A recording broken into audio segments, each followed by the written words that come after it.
The palace of avarice gleamed under the light of 3 moons, its crystalline spires reaching toward the stars like fingers yearning for what was lost.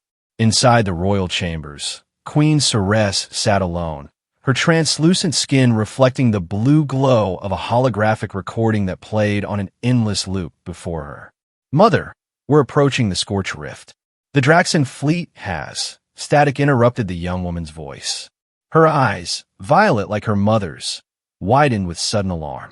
"We've been hit. Attempting emergency," more static than the sound of alarms blaring. The young woman's face showed determination, not fear. "For avarice. For the Alliance. I love." The recording cut off. Queen Ceres touched the projection, her fingers passing through the face of her daughter. Princess Elira had been declared dead 5 years ago during the Battle of Scorch Rift, the decisive engagement that had ended the war with the Draxon, but at a cost too terrible to measure.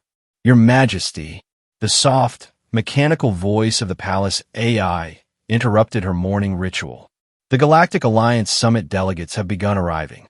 Protocol suggests your presence at the welcoming ceremony in 43 minutes. Ceres didn't respond immediately. She stared at the frozen image of her daughter's face.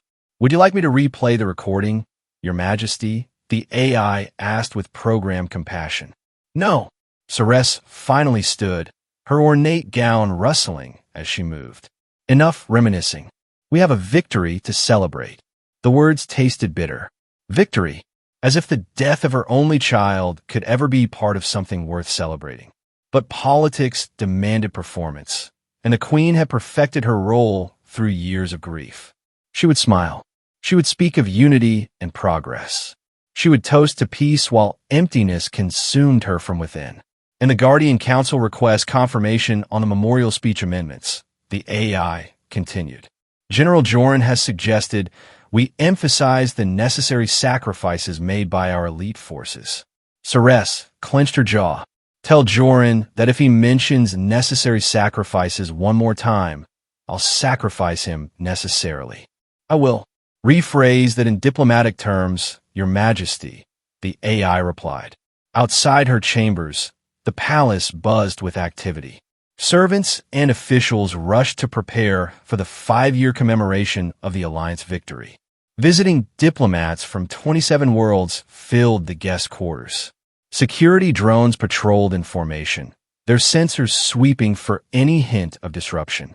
"The Eastern Quadrant delegation has arrived," announced a uniformed officer as Ceres entered the Grand Hall, "including representatives from the mining colonies." "Mining colonies?" Ceres raised an eyebrow. "They weren't on the guest list." "Special invitation from the council," explained a nearby advisor, his expression carefully neutral, "to show inclusivity." "Politics. Always politics." The Guardian Council, once a wartime emergency body, had gradually consolidated power during the Reconstruction period. They spoke of security while accumulating influence. And Ceres, consumed by grief, had allowed it. She recognized her failure, but hadn't found the strength to correct it. The Grand Hall had been transformed for the occasion. Holographic displays showed battle footage, sanitized of course, alongside scrolling lists of the fallen. Elira's name appeared every 17 minutes, programmed to coincide with Ceres's designated position during the ceremony.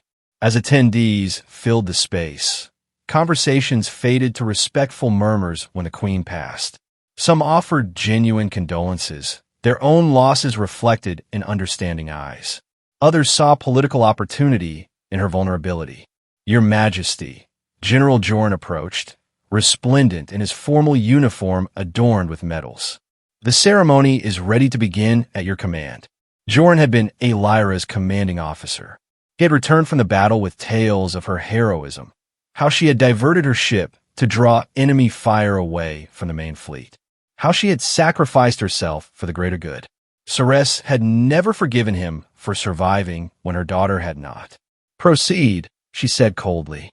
The ceremonial orchestra began playing the Alliance anthem, a soaring composition that had once stirred hope, but now sounded hollow to Ceres's ears.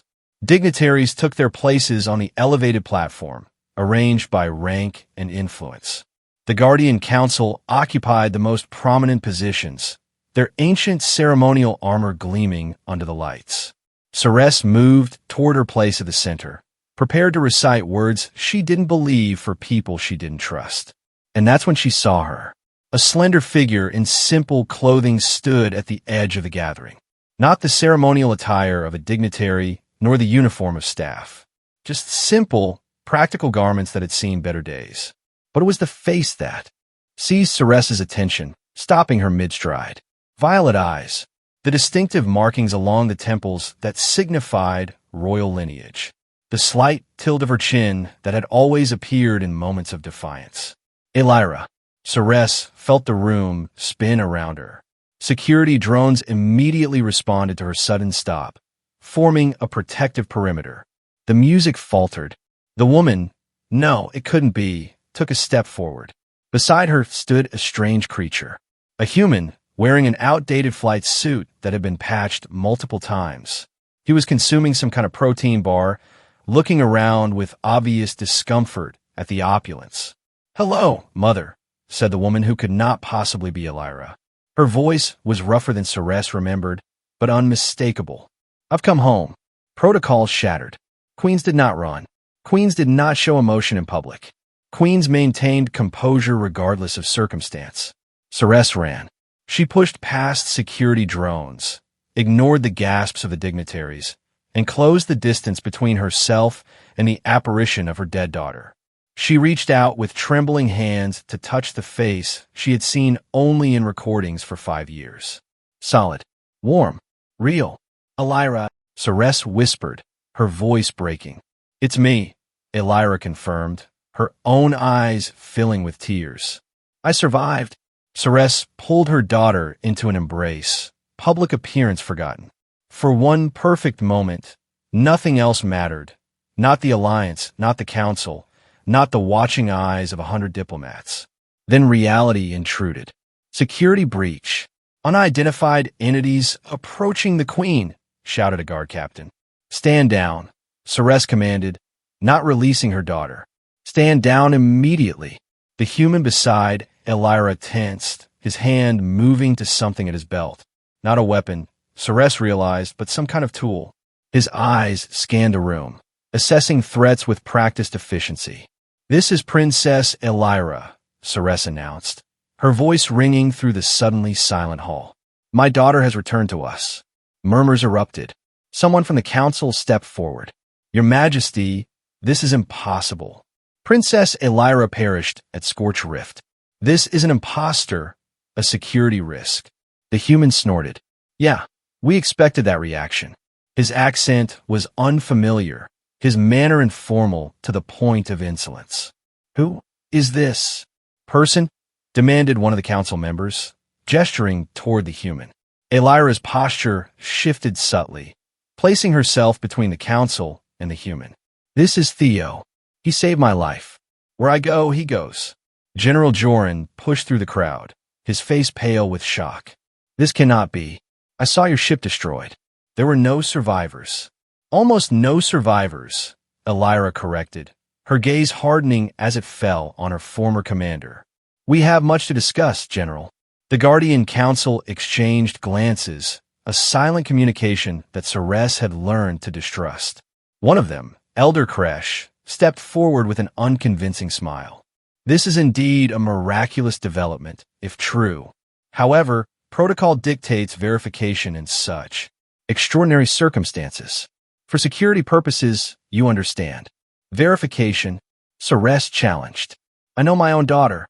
Hearts can deceive where enemies cannot," quoted Kresh from ancient texts. "The princess has been absent for 5 years. We must confirm her identity and," he glanced at the human with poorly concealed disgust, "determine what influences she may have fallen under." The mood in the grand hall shifted. What should have been a joyous reunion was transforming into something political, something dangerous. Elira seemed unsurprised. "I expected no less from the council." She turned to Ceres. "Mother, I will submit to whatever verification you, not they, deem necessary. But Theo remains with me, unrestrained and respected. Those are my terms." Ceres recognized the steel in her daughter's voice. She had returned different, harder, more direct. But undeniably Elira. Agreed, Ceres said firmly, reasserting her authority for the first time in years. The princess and her companion will be given royal quarters. Verification will proceed according to royal family protocol, which I will personally oversee. She fixed the council with a challenging stare. The celebration is postponed. Inform the guests. As murmurs of protest rose from the dignitaries, Ceres guided Elira and the human away from the crowd. Palace guards formed a protective barrier around them. You've gotten better at commanding a room, Elira whispered to her mother. And you've gotten better at disrupting one, Ceres replied, allowing herself a small smile despite the chaos erupting behind them. The human, Theo, finished his protein bar and stuffed the wrapper into a pocket. So, he said casually, as if they weren't in the middle of a diplomatic crisis. Any chance there's decent food here? Protein bars for 5 years straight does. Something unpleasant to a man's digestive system. Elira laughed, a sound Ceres had never expected to hear again, and the queen found herself warming to the strange human despite her instinctive distrust of his species. I believe, Ceres said with newfound lightness, that can be arranged. The royal quarters had remained unchanged since Elira's departure. Ceres had ordered them maintained, a shrine to absence that servants cleaned and refreshed daily. Now, as Elira stepped into her old rooms, the preservation seemed both touching and unsettling. You kept everything, she observed, running her fingers over familiar objects. A collection of crystalline sculptures, books of ancient poetry, the ceremonial armor she had worn at her coming-of-age ceremony. I couldn't bear to change anything, Ceres admitted. Theo wandered around the spacious chambers, examining everything with undisguised curiosity. Nice digs, he commented, testing the softness of a lounging couch.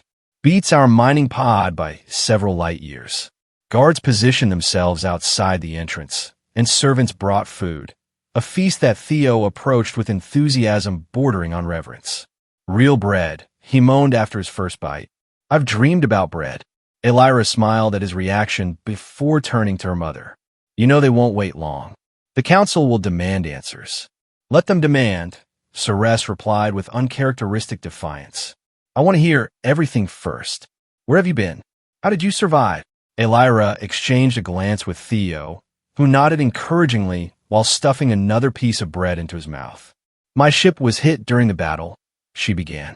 Not destroyed immediately as reported. We were crippled, spinning out of control. I managed to reach the escape pod with 2 crew members, but she paused, grief flickering across her features. They didn't survive the landing. We crashed on ML-17, the mining planetoid. Ceres was aghast. ML-17 was barely habitable. A rocky outpost established for mineral extraction, now abandoned after the war disrupted supply chains. The same, Elira confirmed. I was injured but alive. No communications, minimal supplies. I thought I would die there. Theo swallowed his food and picked up the narrative. I was salvaging. Independent contractor, meaning unlicensed scavenger, if we're being honest. My ship detected the crash trajectory, and I went to investigate. Found Her Highness here half dead in the wreckage. He had no idea who I was, Elira added. To him, I was just another survivor needing help. Would have helped anyway, Theo shrugged. But finding an alien princess does add a certain spice to one's otherwise monotonous scavenging career. Ceres studied him with new interest. You're a long way from human space. What brought you to that sector? The war, Theo answered simply. It scattered people, destroyed some worlds, opened opportunities on others. I go where the salvage is good and the questions are few. And you stayed with my daughter for 5 years on a desolate mining planetoid. How's my mean? Well, we try to leave. Multiple times. But interstellar travel becomes complicated when you're working with scraps and avoiding both Alliance and Draxon patrols. He gestured to Elira. Plus, she insisted on building the communications array first. Stubbornest woman in the galaxy. I needed to contact home, Elira explained. But as soon as we activated the array, We realized the situation. The war was over, yes, but the news feeds were full of changes. The Council's expanding authority. Restrictions on interspecies travel. My memorial services. Her expression darkened. And the use of my name to justify military actions I would never have supported. Ceres felt a pang of guilt. I allowed too much after you. After I thought I'd lost you. My grief was, I understand, Elira said gently. But when we saw what was happening, we knew we couldn't simply send a transmission. We needed to return in person, but carefully. We spent another year rebuilding a ship, Theo added. From salvage and parts we liberated from abandoned mining facilities. A knock interrupted them. A palace official entered after Ceres's acknowledgement, bowing deeply. Your Majesty, the Guardian Council requests Princess Elira's presence for verification procedures. They've assembled in the ancestral chamber. Ceres frowned. Tell them. It's all right, Mother, Elira interjected. We anticipated this. It's better to address their doubts directly. Theo stood, brushing crumbs from his flight suit. Where she goes. No, Elira said firmly. This part won't do alone. The ancestral chamber has biological security measures that would be uncomfortable for you. Uncomfortable meaning potentially fatal to non-Larian physiology, she clarified. Theo crossed his arms. We agreed not to separate. We agreed to stay alive. Elira countered. Wait here. I'll be fine. After a tense moment, Theo nodded reluctantly. 1 hour. Then I start breaking things. He's joking, Elira assured the alarmed official. Mostly. The ancestral chamber was ancient, predating the modern palace complex. Located deep underground, its walls were embedded with bioluminescent organisms that responded only to royal bloodlines. As Elira entered, the chamber awakened, soft blue light spreading from her footsteps like ripples in water. The Guardian Council waited, 7 figures in ceremonial robes designed to intimidate. Verification experts stood ready with genetic scanners and memory probes. General Joran was there too, his expression unreadable as he watched Elira approach. Princess, Elder Kresh greeted her with excessive formality. We welcome your return. Should your identity be confirmed. Skip the pleasantries, Kresh, Elira replied. Run your tests. Ask you questions. Let's not pretend this is anything but what it is. Your attempt to control a situation that frightens you. The chamber's light pulsed in response to her emotion, a phenomenon impossible to fake. Several council members exchanged glances. We've prepared a thorough examination, Kresh continued, gesturing to the assembled equipment. Blood analysis, memory verification, neural pattern recognition. You forget, Elira interrupted. The chamber itself is the oldest verification system we have. She placed her palm against a crystalline formation on the wall. The entire room flared with intense blue light, causing several attendants to step back. The chamber recognizes me, she stated. But if you insist on additional proof. For the next hour, Elira submitted to increasingly invasive tests. Her DNA was analyzed and confirmed. Her neural patterns were compared to archive profiles. Memory verification specialists probed specific recollections that only the real Elira would possess. Throughout the process, General Joran watched with growing discomfort. When the final test was completed, he was the first to speak. It is her, he acknowledged. Princess Elira has returned. Elder Kresh seemed disappointed by the confirmation. There remains the question of her companion, the human. What question? Elira challenged. His influence. His purpose. Humans are known for manipulation and self-interest. They were neutral during our war, profiting from both sides. How can we be certain he hasn't coerced you somehow, conditioned you during your isolation?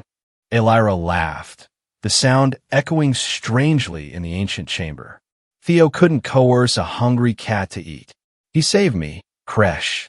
He asked for nothing in return except my help surviving that cursed planetoid. And yet he accompanied you here to the heart of Larian power, Joran noted. An interesting choice for someone with no agenda. He accompanied me because we're friends, Elira stated simply. A concept the council might study with profit. Kresh's face hardened. Friendship with other species is permitted. Appropriate distance is required. Your years of isolation have clearly affected your judgment regarding proper protocols. My isolation?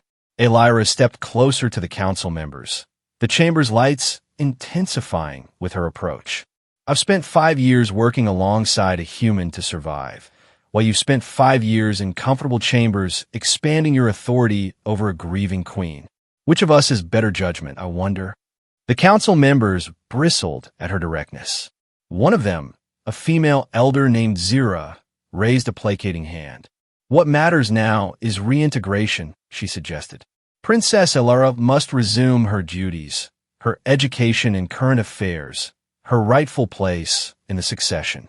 The human can be compensated generously for his service and returned to his kind. No, Elira's response was immediate. Theo stays until he chooses to leave. Those are my terms. You are not in a position to dictate terms, Kresh warned. Are not? Elira gestured around the chamber. The rightful heir, confirmed by ancient measures and modern science, returned from the dead. How do you think the public will respond if you move against me now? A tense silence followed. Finally, Jorn spoke. The princess should rest. We can continue discussions tomorrow, after the Unity Festival. The festival wasn't postponed, Elira asked. Rescheduled, Kresh clarified. Repurposed to celebrate your miraculous return. The Alliance delegates are most eager to witness the restored princess. Elira recognized the political maneuvering. They would present her as a symbol, carefully controlled and scripted. She had anticipated this, but hadn't expected it so quickly. Very well, she agreed. Tomorrow, then. But I expect Theo to be treated as an honored guest, not a suspect. As she left the chamber, the bioluminescent glow followed her, leaving the council in relative darkness. General, Jorn caught up to her in the corridor outside. Princess, a moment. Elira paused, studying the man who had once been her military mentor. He seemed older, the confidence in his bearing diminished. It truly is a miracle, he said quietly. Your survival, your return. Is it, she asked, or is it an inconvenience to the narrative you've built since the battle? Jorn flinched. Whatever you believe about me, my loyalty to the throne has never wavered. Yet you've allowed the council to accumulate unprecedented power while my mother retreated into grief. Politics is not warfare, Jorn replied. In battle, the enemy is clear. In peace, he trailed off, glancing over his shoulder. We should speak privately after the festival. There are matters you should understand before forming judgments. Elira considered him for a moment. I'll think about it. When she returned to her quarters, she found Theo examining her old combat training equipment with professional interest. Good quality, he commented, testing the balance of the ceremonial blade. Puts my scavenged stuff to shame. How was your hour of not breaking things? She asked, smiling despite her weariness. Boring. Enlightening. Your mother came by. He set down the blade carefully. She asked about our time on ML-17. I think she was trying to figure out if we're... And what did you tell her? That I'm madly in love with you, but you only keep me around for my exceptional bread-making skills with substandard ingredients. Elira laughed. You never made bread on ML-17. No, but I tried once. That lump of charcoal I produced could have been used as starship hull reinforcement. His expression turned serious. How bad was it with the council? Expected. They confirm my identity, but they're suspicious of you. They've arranged for us to appear at tomorrow's Unity Festival. Their attempt to control the narrative of my return. Tao not that Tao gu fun. We should skip town tonight. Take your mother if she wants to come. That ship we built isn't pretty, but it's fast. We discussed this, Elira reminded him. Running accomplishes nothing.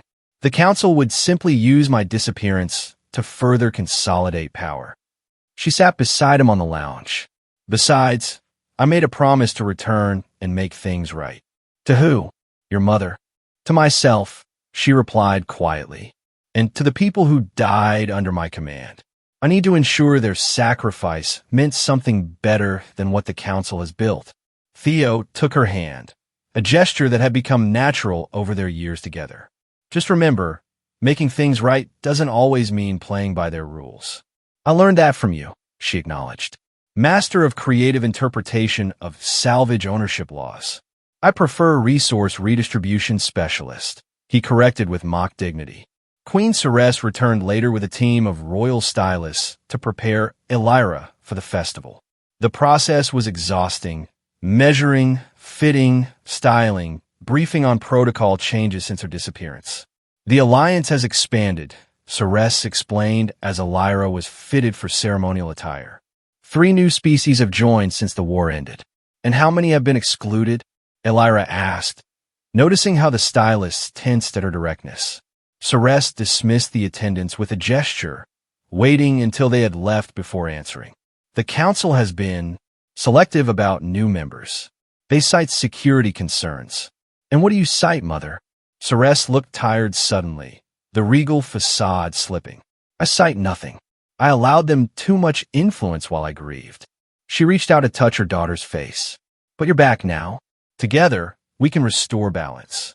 Meanwhile, Theo had been given guest quarters adjacent to Elira's, luxurious by any standard but notably separated from the princess. A team of attendants had attempted to replace his flight suit with formal attire, an effort he had firmly rejected. The suit stays, he insisted. You can add fancy bits if you want, but this has kept me alive through worse situations than a stuffy party. The compromise was a ceremonial sash and cleaned, repaired patches for his flight suit. He looked unusual, but not entirely out of place, exactly as he preferred. That night, as the palace settled into uneasy quiet, Elira slipped from her chambers to the adjacent guest suite. Theo was awake, tinkering with some salvage device he'd apparently been carrying in one of his many pockets. Can't sleep in a fancy bed? She asked, closing the door behind her. Too soft, he admitted. 5 years on a mining cot ruins a man for luxury. He set aside his project. You look troubled. Jorn wants a private meeting after the festival. He implied there's more to the political situation than appears. How thou when? The same Jorn who reported you dead? Not suspicious at all. He was my mentor, Theo. Before. Everything. I want to believe he had reasons. Everyone has reasons, Theo replied, his usual humor absent. Doesn't make them good ones. He picked up his device again, what Elira now recognized as a compact scanner. I modified this while you were with the council. Expanded the detection range. Focused on energy signatures common to assassin drones. You think they'll try to kill me at the festival? Elira wasn't entirely surprised by the possibility.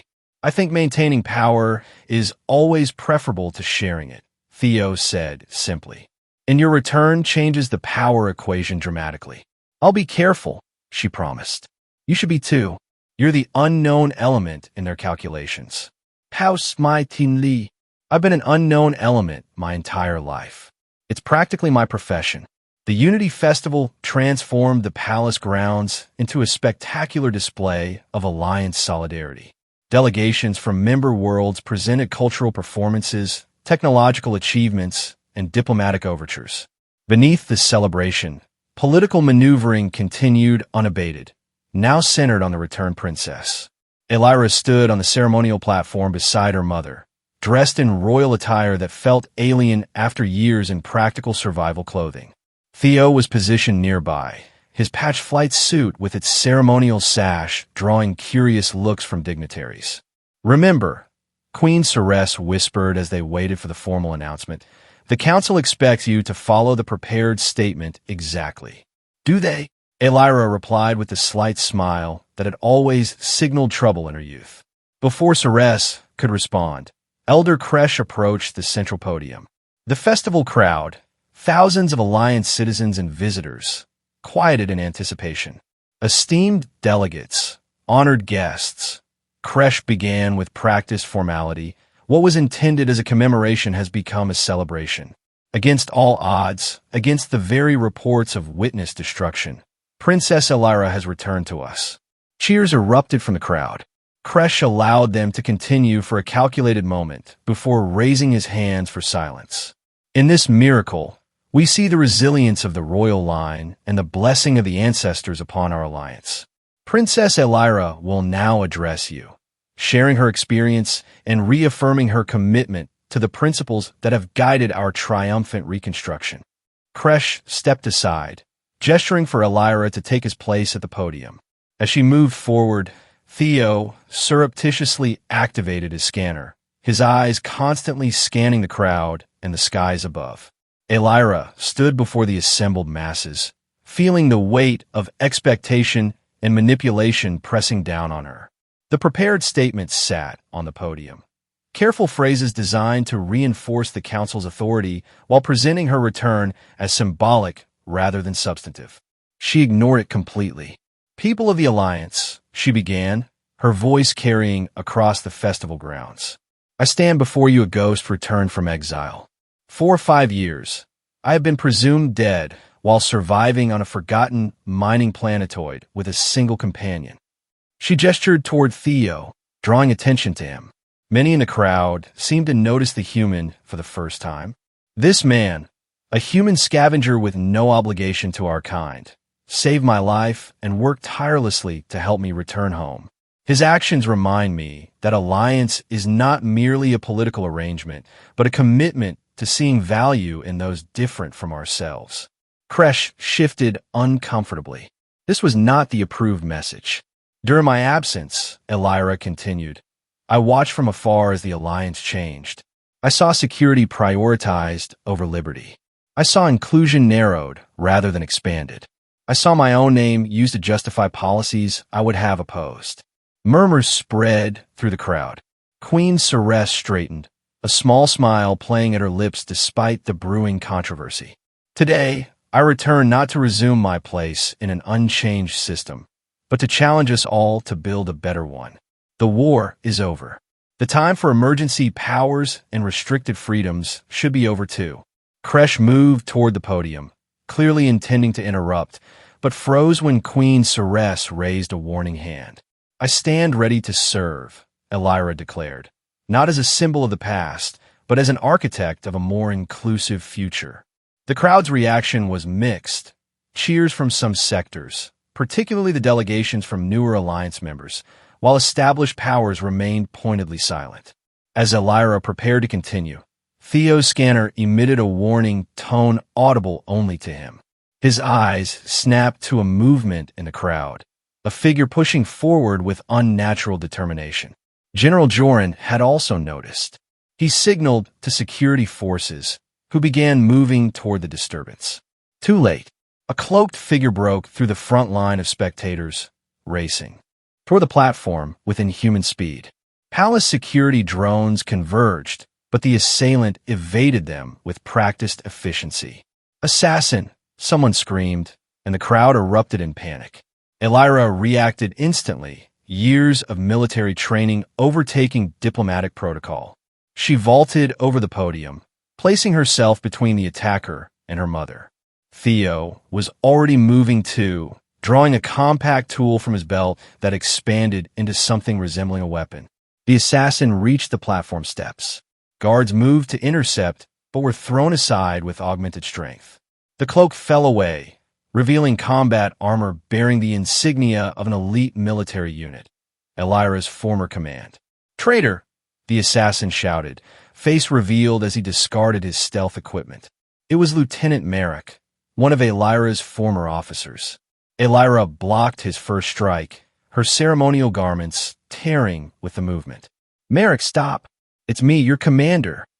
"My commander died honorably," he snarled, pressing his attack with military precision. "You're an imposter, a collaborator with the enemy." They fought across the platform, guests and officials scattering in terror. Queen Ceres was quickly surrounded by royal guards and removed from immediate danger. Theo tried to get a clear shot with his modified tool. Not a weapon, but a neural disruptor designed for defensive use against automated systems. "Elira down," he shouted. She ducked, and Theo fired. The disruptor pulse struck Merrick's armor, causing it to seize momentarily. Elira used the opportunity to strike, disabling her former officer with a precise blow. As Merrick collapsed, General Joran reached the platform, his face pale with shock. "Secure him immediately," he ordered the guards. But Merrick wasn't finished. From his prone position, he looked up at Elira with hatred. We trusted you. We followed you. And you abandoned us to save yourself. What are you talking about? Elira demanded, keeping him pinned. Scorch Rift, Merrick spat. You ejected while ordering the rest of us to continue the suicidal attack. 300 soldiers died while you escaped. The accusation hung in the air. The panic in the crowd had subsided enough for those nearby to hear the exchange. Elira's face hardened. That's a lie. My escape pod, launched after the ship, was critically damaged. The attack was already complete. Successful, but at terrible cost. That's not what he told us.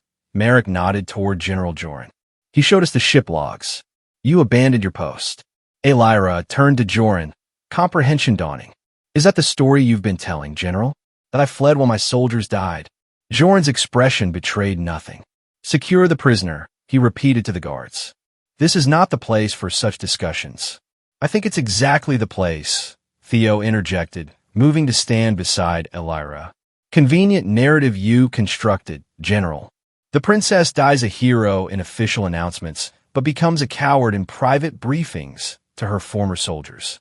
Sets you up nicely to assume her authority without question. The festival had devolved into chaos, but those close enough to hear were transfixed by the unfolding drama. Joran's composure cracked. You know nothing, human. The war required difficult decisions, sacrifices. It required truth. Elira cut him off. Show me these ship logs, Joran. Now, this is neither the time, nor... Let me rephrase. Elira stepped closer, her royal garments torn, but her bearing more commanding than ever. Either you produce the evidence for your accusations immediately, or I will tell everyone here about Operation Deadfall. The color drained from Joran's face. Merrick, still restrained by guards, looked between them in confusion. Kresh attempted to intervene. This public spectacle serves no one. We will convene a proper investigation. Operation Deadfall, Elira repeated, raising her voice. The authorized use of biological weapons against civilian Draxan settlements. The war crime that was planned but never executed because our ship was damaged before we could deploy it. Gasps rippled through the nearby crowd.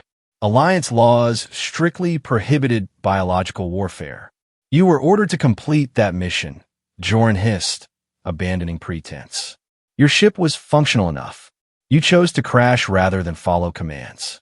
Yes, Elira acknowledged, I did. I refused to be part of a genocide, regardless of the cost to myself.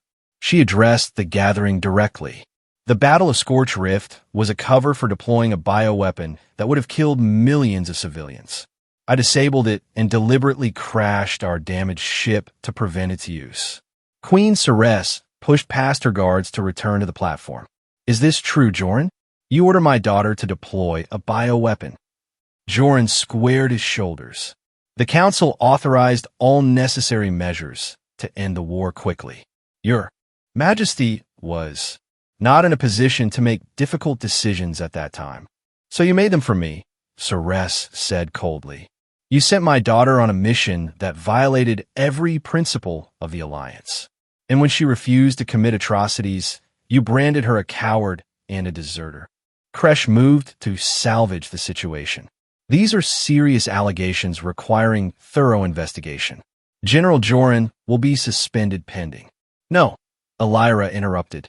No more committees, no more investigations controlled by the same people who authorize these actions. She turned to address the crowd and the broadcasting drones that had been recording everything. The Alliance was founded on principles of mutual respect and ethical governance. Somewhere during the war, we lost our way. Today, we begin finding it again. Theo watched with undisguised pride as Elira transformed from survivor to leader before his eyes. The crowd, initially confused and frightened, grew quiet to hear her words. I renounce any claim to the throne, she declared, shocking everyone, her mother included. Not because I fear responsibility, but because the future we need can't be built on systems that failed to prevent the abuses we've seen. Kresh sputtered in disbelief. You cannot simply. I can and I do, Elira stated firmly. Instead, I propose a new beginning. A true alliance council with representatives from all member worlds, including those the current council has excluded. Transparent governance. No more emergency powers extended indefinitely. The crowd began to respond, voices rising in support from many quarters. Delegations that had been marginalized saw opportunity in her words. Joran, seeing his position crumbling, made a desperate move. He lunged toward Elira, a concealed weapon appearing in his hand. You'll destroy everything we built. Theo was faster. His neural disruptor caught Joran squarely in the chest, sending the general crashing to the platform floor. Technical correction, Theo said mildly as guards surrounded the fallen general. She'll destroy everything you built. There's a difference. In the days that followed, Avarice experienced more change than the 5 years since the war's end. The attempted assassination and the public revelations had broken the council's carefully constructed narrative. Queen Ceres, reinvigorated by her daughter's return and example, reasserted royal authority while simultaneously initiating reforms that would ultimately diminish that same authority. Joran and his closest allies were arrested. Evidence of their crimes, including the suppressed truth about Operation Deadfall, was made public, triggering outrage across the alliance. Elira, true to her declaration, refused formal titles. Instead, she worked alongside representatives from throughout the alliance to draft a new governing charter. Her experience, both as a princess and as a survivor on the margins, gave her unique insight that earned respect even from former adversaries. On the final evening before their departure, Elira and Theo stood on a palace balcony overlooking the capital city.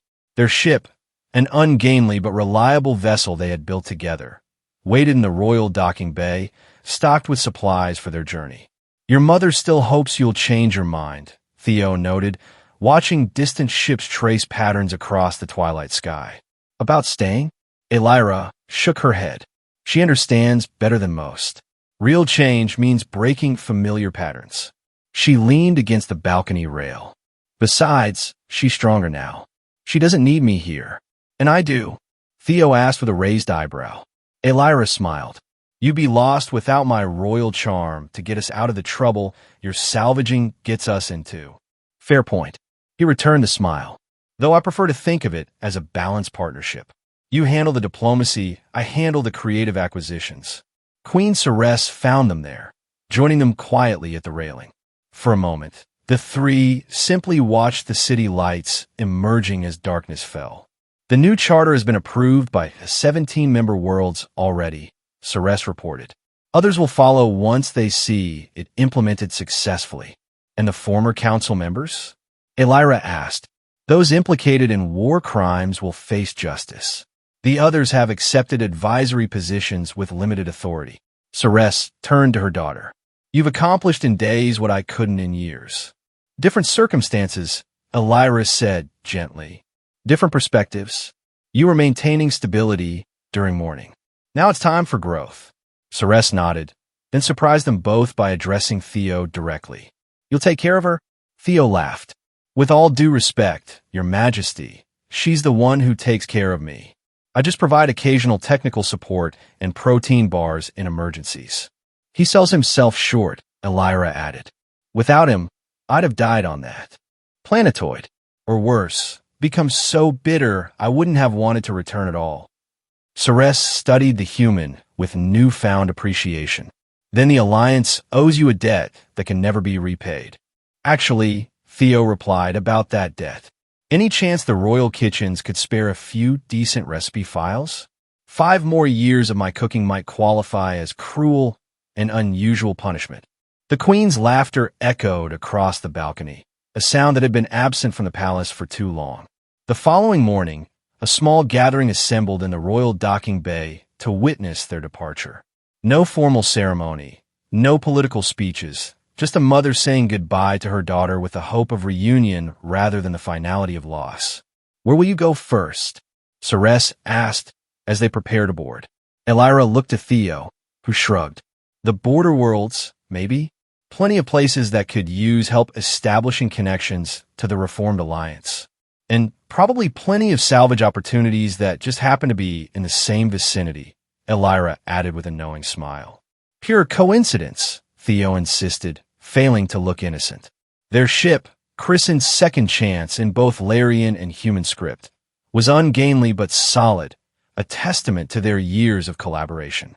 It would never win beauty contests, but it represented freedom and possibility. As the boarding ramp lowered, Elira embraced her mother one final time. "This isn't goodbye," she promised. "Just a new beginning." "For all of us," Ceres agreed, releasing her daughter with visible effort. "The alliance will be stronger when you return." Theo offered the queen a respectful bow, a human gesture he had taught himself for the occasion. "Thank you for not having me executed on arrival. As first meetings with royalty go, it exceeded my admittedly low expectations." Ceres surprised him with a brief embrace. "Thank you for bringing her home, even if only briefly." Aboard the ship, Elira took the pilot's seat while Theo handled pre-flight systems. The familiar routine they had developed during test flights on ML-17 now felt like the beginning of something greater. Launch clearance granted, came the control tower's transmission. "Safe journey, Second Chance." As the ship rose from the docking bay, Elira watched her mother's diminishing figure through the viewport. Not a final goodbye, she reminded herself. A new chapter. Theo joined her at the controls once they had cleared Avarice's atmosphere. Navigation set. Where to first? Elira considered the star map displayed before them. Countless worlds, countless possibilities. Anywhere that needs a little hope, she decided. How Gvin? Perfect answer. He activated the faster-than-light drive, and the stars stretched into brilliant lines around them. I packed some confetti for our arrival. Every revolution needs confetti. You did not, Elira laughed. Improvised from food packaging, he admitted. Multifunction resources. Very efficient. As Second Chance accelerated into the vastness of space, Elira felt truly at peace for the first time since the war. She had lost one home, but found another. Not in a place, but in purpose, and in the unlikely partnership with the strange human beside her. Together, they would write their own story among the stars.